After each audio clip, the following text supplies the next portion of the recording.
پینے کی چیزیں دی پیو، کوئی مسئلہ نہیں ہے، لیکن کہا اللہ اسراف کرنے والے کو پسند نہیں کرتا۔ مطلب یہ کہ جو اللہ نے آپ کو دیا اس کے دائرے میں رہو اور کھاؤ۔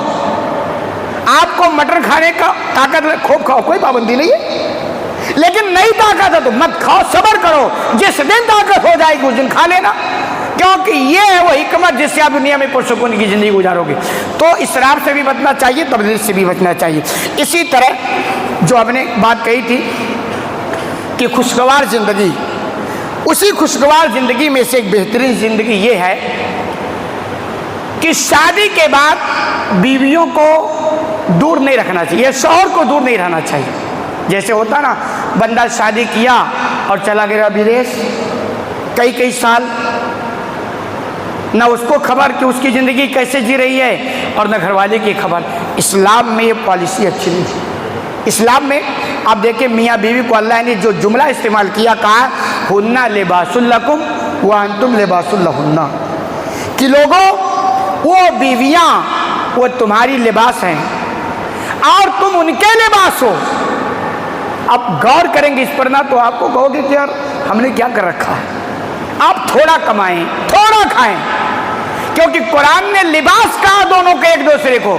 لباس کی ایک پالیسی ہوتی ہے، خوشگوار زندگی کا راز جو سمجھتے نہیں وہ پریشان ہے۔ پردے کے کام ہے کہ آپ کپڑا پہنے، کپڑے کا کام ہے، تو آپ کے بدن میں اگر کوئی کمی ومی ہوگی تو کیا ہو جاتی، چھپ جاتی۔ تو اللہ نے دونوں کے ایک دوسرے کا لباس کا مطلب یہ کہ دونوں کی زندگی 24 گھنٹہ بالکل ہوتی ہے۔ کوئی بھی کمی آدمی کے اندر ہو وہ عورت سے چھپا نہیں سکتا ہے، یا عورت کے اندر کوئی کمی ہو وہ آدمی سے نہیں چھپا سکتی ہے۔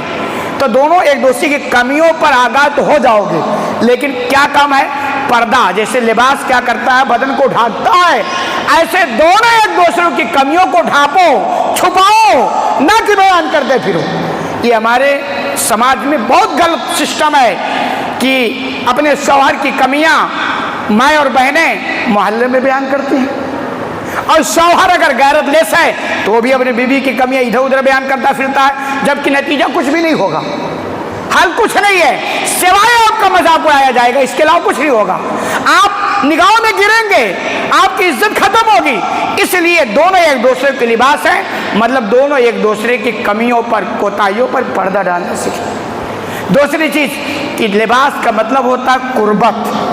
جیسے آپ لباس کو بدن سے زیادہ دور نہیں رکھ سکتے ہیں، لباس زینت ہے۔ ٹھیک ہے انگریز اور گورے لوگ رنگا رہنا سیکھ گئے، لیکن ابھی بھی بہت دور نہیں جا سکے۔ کیوں؟ یہ نیچر ہے لباس انسان کا۔ تو جیسے لباس انسان کے بدن سے زیادہ دور نہیں رہ سکتا ہے، ایسے بیوی شوہر سے زیادہ دور زیادہ دنوں تک نہیں رہ سکتی، اور شوہر بیوی سے دور نہیں رہ سکتی۔ اسی لیے آپ دیکھیں گے حضرت عمر رضی اللہ تعالیٰ عنہ کا جب زمانہ آیا تو 4 مہینہ سے زیادہ کسی فوجی، کسی سپاہی کو اپنے گھر سے دور نہیں رکھنے دیتے تھے۔ 4 مہینہ ہو گیا، بس یہ طے کر رکھا تھا کہ 4 مہینہ ہوتے ہی تم کو گھر پہنچنا۔ تو یہ حکمت آپ سمجھیں۔ اور لباس کا مطلب ہوتا ہے کہ ایک دوسرے کو آرام پہنچانا۔ لباس کا مطلب بھائی آپ لباس پہن لیے، کپڑا پہن لیے، آپ دھوپ سے بچیں، آپ گرمی سے بچیں، جو بھی اس کی آرام ہے۔ تو ایسے میاں بیوی کا مطلب ہوتا ہے کہ شوہر بیوی کے بھلائی کے لیے کام کرے، اس کو آرام پہنچائے، جیسا بھی ممکن ہو سکے اس پر خرچ کر کے، اس کی ضرورتیں پوری کر کے، اس کی ڈیمانڈ پوری کر کے، وہ اگر کسی تکلیف میں ہے تو اسے دور کر کے، اس کا علاج کر کے، یہ شوہر کا کام ہوتا ہے، اس کو آرام پہنچائے۔ جیسے لباس آدمی کے جسم کو آرام پہنچاتا ہے، ایسے عورت کی بھی ذمہ داری ہے کہ وہ اپنے شوہر کے آرام کا پورا خیال کرے۔ میں اور بہن اگر ہماری بات سنتی ہوں تو اس کو نوٹ کرے۔ اسی لیے تو حدیث کے اندر آتا ہے کہ کوئی شوہر مر گیا اور شوہر اپنی بیوی سے ناراض تھی، معاملہ بہت سنگین ہے، بہت سنگین معاملہ ہے۔ تو عورتوں کو بھی چاہیے، ہمارے ماں اور بہنوں کو بھی چاہیے کہ آدمیوں کی پوری راحت، پورا سکون، پورے دکھ سکھ میں اس کو ان کا خیال رکھنا چاہیے۔ تو یہ لباس کی پالیسی جا کے اپنائی جائے گی۔ تو اللہ نے جو لباس کہا اس کے پیچھے بہت بڑی راز ہے۔ اسی طرح آپ صلی اللہ علیہ وسلم نے فرمایا، صحیح مسلم کے حوالے سے ہے کہ دنیا کے تعلق سے فرمایا کہ دنیا ساری کی ساری انسانوں کے فائدے اٹھانے کی چیز ہے۔ صحیح مسلم کی روایت ہے لیکن سب سے بہترین جو فائدے کی چیز ہے وہ فرمایا المرأۃ الصالحہ، فرمایا الدنیا کلھا متاع، پوری دنیا سامان زندگی ہے۔ دنیا میں اللہ نے جو کچھ دیا ہے نا اس سے آپ فائدہ اٹھا سکتے ہیں، وہ الگ بات ہے تمیز اور طریقے کے ساتھ اسلام کی رہنمائی میں۔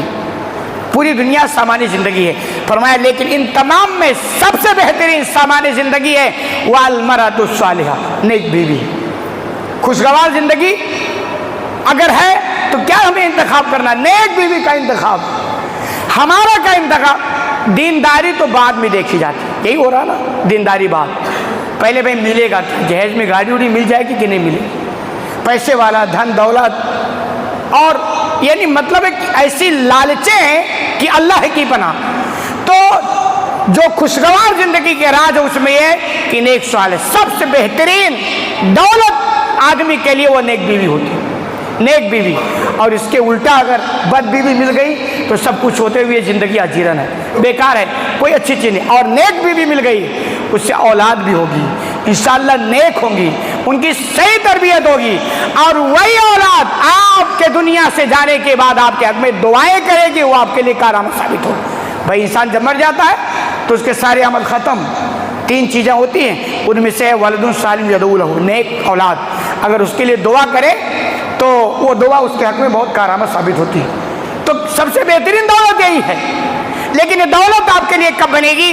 جب آپ دینداری کو ترجیح دو گے۔ تو خوشگوار زندگی بنانے کے لیے ضروری ہے کہ بنیادی طور پر شادی میں، رشتے میں، انتخاب میں دینداری کو ترجیح دیں، چاہے لڑکے کا معاملہ ہو یا لڑکی کا معاملہ، دینداری کو ترجیح دینی چاہیے۔ اسی طرح آپ صلی اللہ علیہ وسلم نے فرمایا، مسند احمد کے حوالے سے ہے، حبب الی من دنیاکم، فرمایا النساء والطیب، کہ دنیا میں، دنیا کی سب سے محبوب چیزیں جو میری نگاہ میں ہیں وہ ایک ہے عورت، اور دوسرا ہے خوشبو۔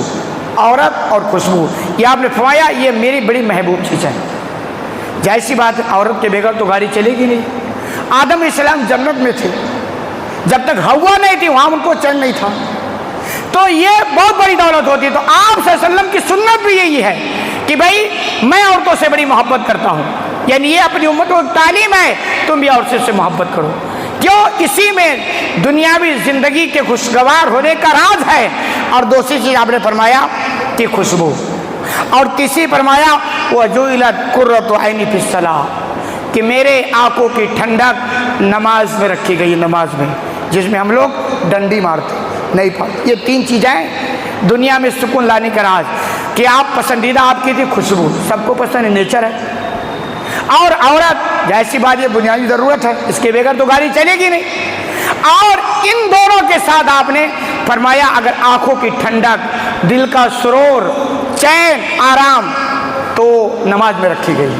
یعنی اگر نماز نہیں نا تو بہترین خوشبو بھی کسی کام کا نہیں، عورت بھی کسی کام کی نہیں ہے، کیونکہ سارے مسائل کا حل نماز میں ہے۔ کیوں؟ بندہ جب 5 وقت نماز پڑھتا ہے اور سجدہ کرتا ہے تو کیا مطلب؟ یہی تھا کہ اللہ میں اس دنیا میں الجھا ہوا ہوں، حالات میرے ٹھیک نہیں ہیں، یہ سر تیرے سامنے جھکا کے میں کیا کہہ رہا ہوں، کیونکہ تو ہی ٹھیک کرنے والا، اور حقیقت میں وہی ٹھیک کرنے والا۔ جو بندہ اللہ کے سامنے روتا گڑگڑاتا ہے، تو اللہ کے بندو ان ساری چیزوں کا نچوڑ کہ خوشگوار زندگی اگر چاہیے تو جو اس کی حکمت ہے وہ تو ہے ہی ہے، ساتھ میں اللہ سے جڑ کے رہنا پڑے گا۔ اللہ سے دور رہ کے کبھی بھی آپ دنیاوی زندگی کو بھی خوشگوار نہیں بنا سکتے، سکون آپ کو نہیں مل سکتا ہے۔